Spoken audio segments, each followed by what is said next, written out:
ಅಕ್ಕಿ ನೋಡಿ ನೆನೆ ತೊಳೆದಿಟ್ಟು ಒಣಗಿಸಿದ್ನಲ್ಲ, ಒಣಗಿಸಿಟ್ಟಿದ್ದನ್ನು ಇವಾಗ ಪುಡಿ ಮಾಡಿ ರವೆ ಮಾಡ್ಕೊಂಡಿದ್ದೀನಿ. ಕಡುಬಿಗೆ ಹಿಂಗೆ ರವೆ ಮಾಡ್ಕೋಬೇಕು.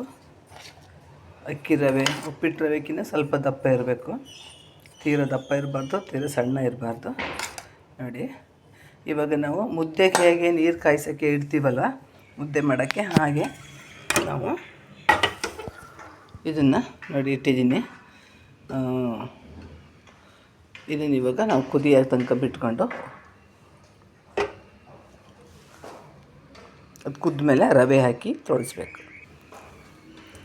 ಸ್ವಲ್ಪ ಉಪ್ಪು ಇದು ಕುದಿತಿದೆ. ಇದು ಪಲಾವ್ ಎಲೆ ಅಂತ, ನಾಟಿ ಪಲಾವ್ ಎಲೆ ನಮ್ಮ ತೋಟದಲ್ಲಿ ಬೆಳೆದಿದ್ದು. ಅದನ್ನು ಹಾಕಿ ಸ್ವಲ್ಪ ಘಮ ಘಮ ಅಂತ ಪರಿಮಳ ಬರುತ್ತೆ, ಅದಕ್ಕೆ ಅದನ್ನು ಹಾಕಿದ್ದೀನಿ. ಚೆನ್ನಾಗಿ ಸ್ಮೆಲ್ ಬರಲಿ ಅಂತೇಳಿ.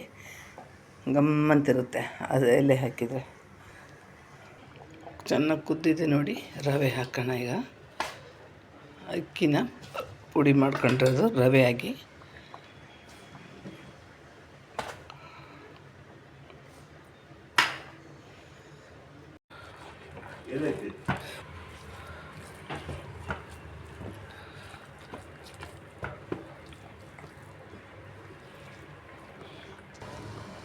ರೆಡಿ ಆಗಿದೆ ನೋಡಿ. ಇದನ್ನೀಗ ಉಂಡೆ ಕಟ್ಟಿ ಕಳಸಿಗೆ ಇಡಬೇಕು. ನೋಡಿ ಸರಿಯಾಗಿ ಬಂದಿದೆ. ಇವಾಗ ಇದು ಹಿಂಗಾಗಬೇಕು. ರವೆ ಮತ್ತು ನೀರು ಉಪ್ಪು ಹಾಕಿ ಕುದಿಸಿ ಉಂಡೆ ಕಟ್ಟಿ ಹಬೆಯಲ್ಲಿ ಬೇಯಿಸ್ಬೇಕು. ನೋಡಿ ಹಿಂಗೆ ಕಲಿಸ್ಕೋಬೇಕು. ತೆಗ್ದಿದ್ದೀನಿ, ಕುದಿ ಹಿಟ್ಟನ್ನು ತೆಗೆದು ಈಗ ಹದವಾಗಿ ಕಲಿಸ್ಕೋಬೇಕು. ಕಲಿಸ್ಕೊಂಡು ಈ ಥರ ಕಲಿಸ್ಕೊಂಡು ಬಿಸಿ ಇದೆ, ಸ್ವಲ್ಪ ಕಲ್ಸೋಕ್ಕೆ ಕಷ್ಟ ಆಗ್ತಿದೆ. ಹಿಂಗೆ ಮಾಡಿ ಹಿಂಗೆ ಬರಬೇಕು ರೌಂಡಿಗೆ. ಚಿಕ್ಕವು ಮಾಡ್ತಾರೆ, ದಪ್ಪವು ಮಾಡ್ತಾರೆ. ನಾನು ದಪ್ಪ ಮಾಡಿದ್ದೀನಿ, ಇನ್ನು ಚಿಕ್ಕವಾಗೂ ಕೂಡ ಮಾಡ್ಬೋದು. ಹಿಂಗೆ ಇಡ್ಲಿ ಪಾತ್ರೆಯಲ್ಲಿಟ್ಟು ನಾವು ಬೇಯಿಸಬೇಕು. ಇದರಲ್ಲಿ ಬೇಯಿಸಿ ಆದಮೇಲೆ ಸಾಂಬಾರು ಜೊತೆನೇ ಇದನ್ನು ಊಟ ಮಾಡೋದು. ಇಡ್ಲಿ ತಿಂತಿರಲ್ಲ ಸಾಂಬಾರು ಜೊತೆ. ಫುಲ್ಲು ಮಾಡಿ ಇಟ್ಟಿದ್ದೀನಿ, ಬೇಯ್ತಾ ಇದೆ. ಇದು ಹಬೆಯಲ್ಲಿ ಬೇಯಬೇಕು. ಒಂದು 20 ನಿಮಿಷ ಬೇಕು ಹಬೆಯಲ್ಲಿ ಬೇಯೋಕ್ಕೆ. ಇವಾಗ ಮುಚ್ಚಳ ಹಾಕಿ ಇಡೋಣ. ಪ್ರೊಸೆಸ್ ಜಾಸ್ತಿ ಇದೆ, ಜಲ್ದಿ ಆಗೋಂಥದ್ದನ್ನೆಲ್ಲ ಉಪ್ಪಿಟ್ಟು ಮಾಡ್ದಂಗೆ. ರವೆ ಮಾಡ್ಕೋಬೇಕು, ರವೆನ ಕುದಿ ಹುಯ್ಬೇಕು, ಆಮೇಲೆ ಅದನ್ನು ತೊಳಸ್ಬೇಕು, ಆಮೇಲೆ ಅದನ್ನು ಉಂಡೆ ಕಟ್ಟಬೇಕು, ಹಬೆಯಲ್ಲಿ ಇಟ್ಟು ಬೇಯಿಸಬೇಕು.